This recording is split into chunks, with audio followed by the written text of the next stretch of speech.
थे, तभी हम घर भी नहीं पहुँचे, बीच में फंसे पड़े हैं। अब क्या हो गया?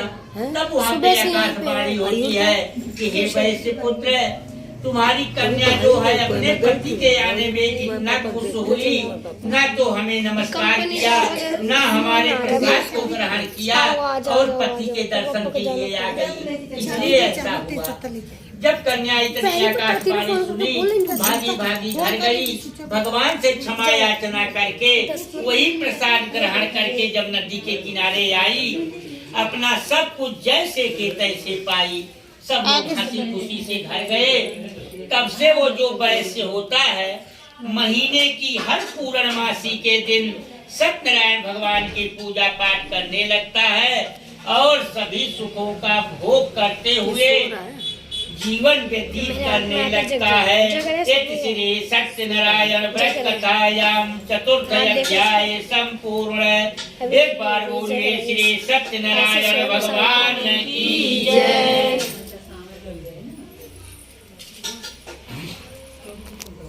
बच्चा फूल और लो, खूब फूल है, हमारे पापा खूब फूल लाए हैं। हम 3 माला लिखे थे, 4 माला 5 माला लाए।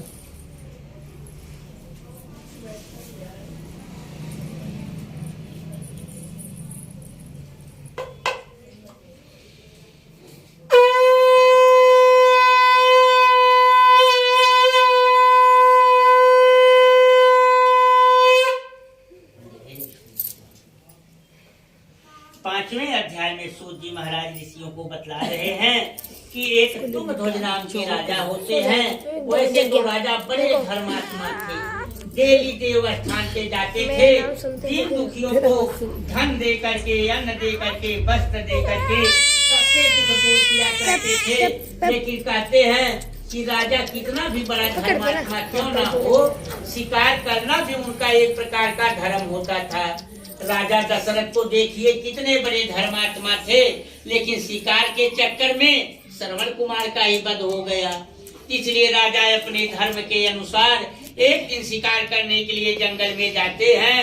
जब वन पशुओं को मारते मारते थक जाते हैं, एक बरगद के पेड़ के नीचे राजा बैठ के आराम करने लगते हैं। तो वहाँ पे राजा क्या देख रहे हैं? कुछ छोटे छोटे ग्वाल बाल यानी कि गाय भैंस चराने वाले बच्चे जंगल में सत्यनारायण भगवान की कथा पूजा कर रहे हैं। तो ऐसा नहीं कि राजा अभिमानी थे, राजा तो बड़े ज्ञानी थे, लेकिन हर आदमी की सोच अलग होती है।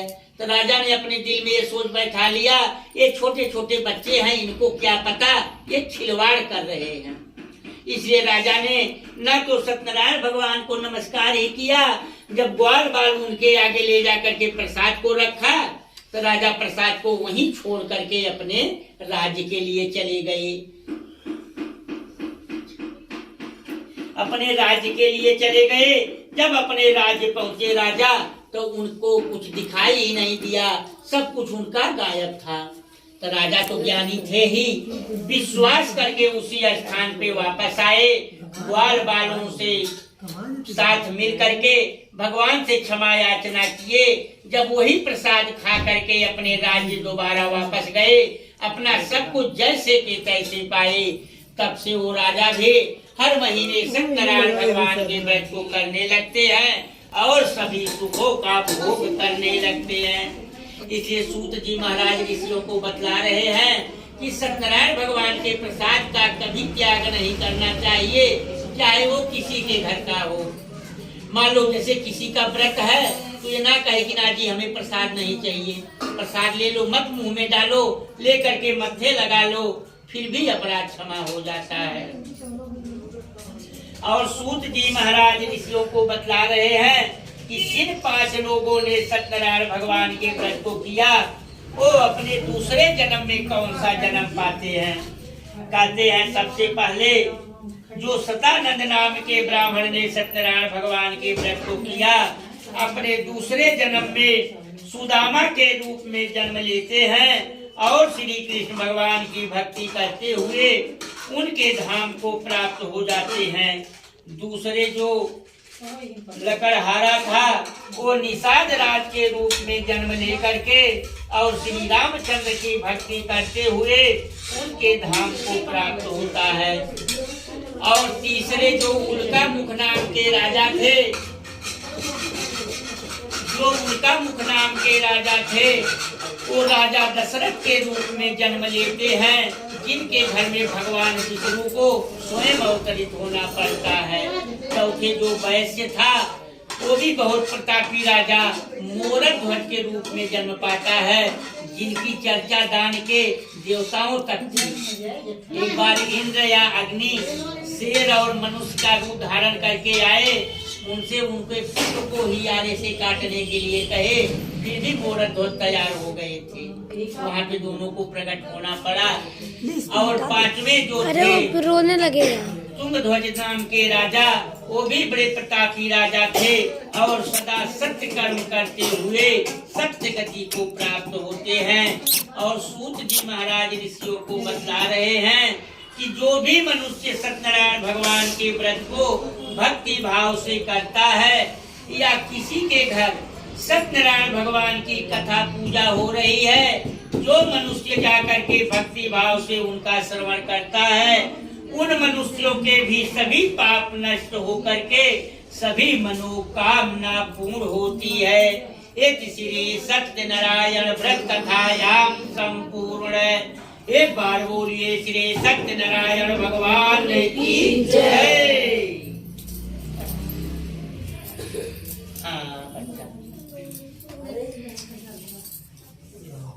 उधर धीरे धीरे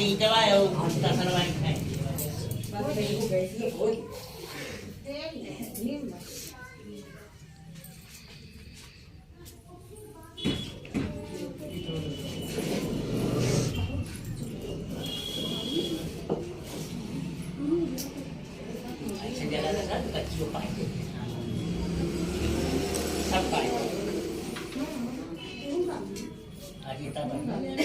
नहीं तो सब मदद पूजा वाला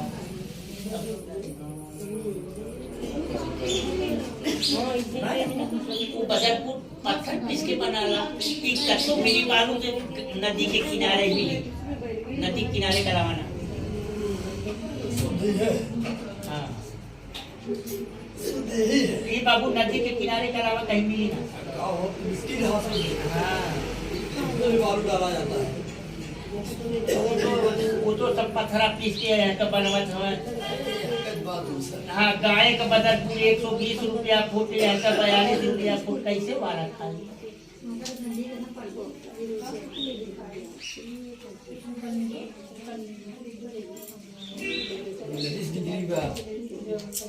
और तो ईटा पीस के बना हुआ है। जो नदिया के डाला 120 रुपया फुट। 1200 रुपया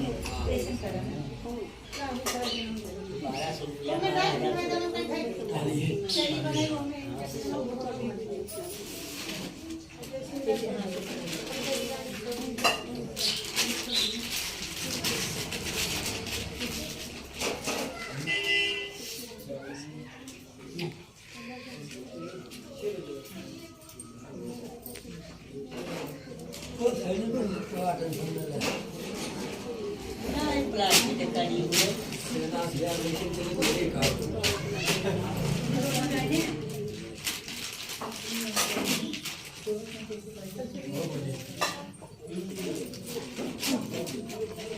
अरे चाकू बहुत बढ़िया रखते हैं बाबू। वो मैटरो वाले ले लेना। जमा कराना जब काम करेगी तो खत्म कर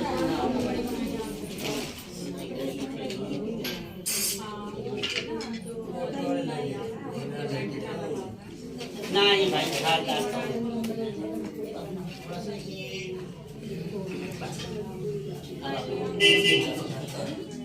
पीछे जगह है नहीं।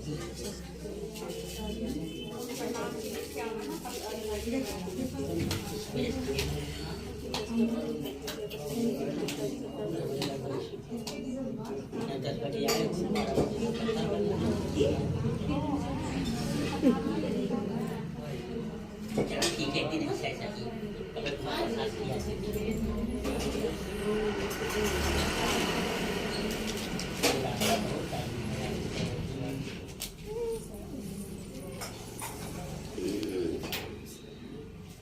Yeah.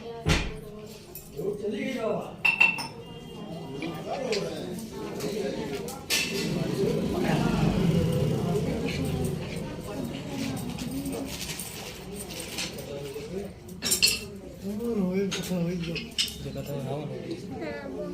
बढ़िया क्या दिलाओ क्या अभी प्रसाद खाओ तो चलता अच्छा खा लो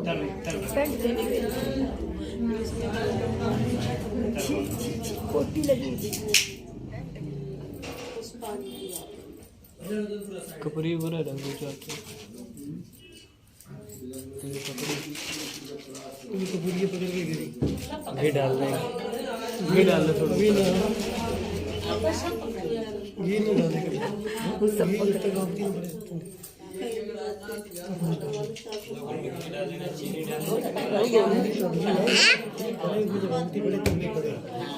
ठीक है तो हमल बोलती है कहीं लग भैया हमन करे क्या मिल लकड़ी दे दिया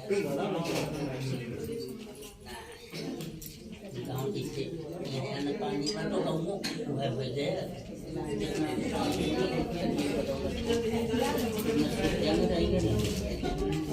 अब तुम्हें कहे तो दूध की थोड़ा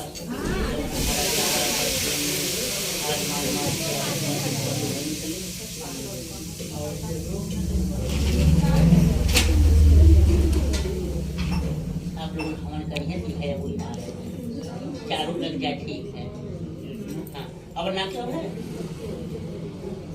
बाबू बुलाए हम करे टाइम और क्यों धीरे इनका ले जा इनहु ले जा जो मेन में है पापा 5 आहुति डाल देंगे आपके यहाँ अगर जो उत्तर जनता आई है उसमें खड़े हैं सबका रस लगवा करके पूरा आहुति बता आओ बैठे आओ ये करो आप करो ना अरे तैयबा आपको तो ये आओ आओ तो सही आओ पूजा भैया करो ना काली नीली नीली है लाल चढ़ाते लाल पीली लेकिन काली अभी आहुति हमेशा कुल के आदमी डाले चाहिए बाबा क्या कहते हैं बैठो नीली पूजा है वैसे लाल और पीली चढ़ती है हरी भी चढ़ जाए अरे पंडित जी ये बेटी सारी चीज चढ़ जाती है बैठो ये हमेशा कुल के आदमी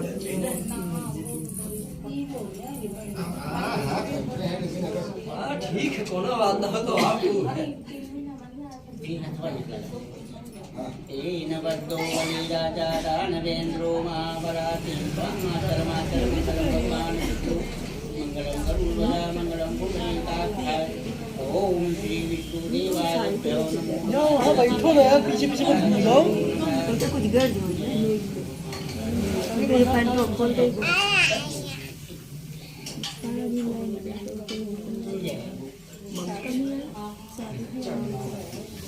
नहीं ठीक है कलर थोड़ी लेकिन अच्छा है हाले कच्चा है हाँ नानी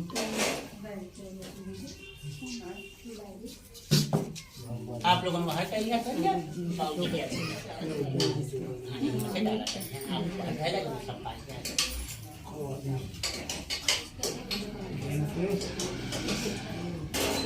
आपको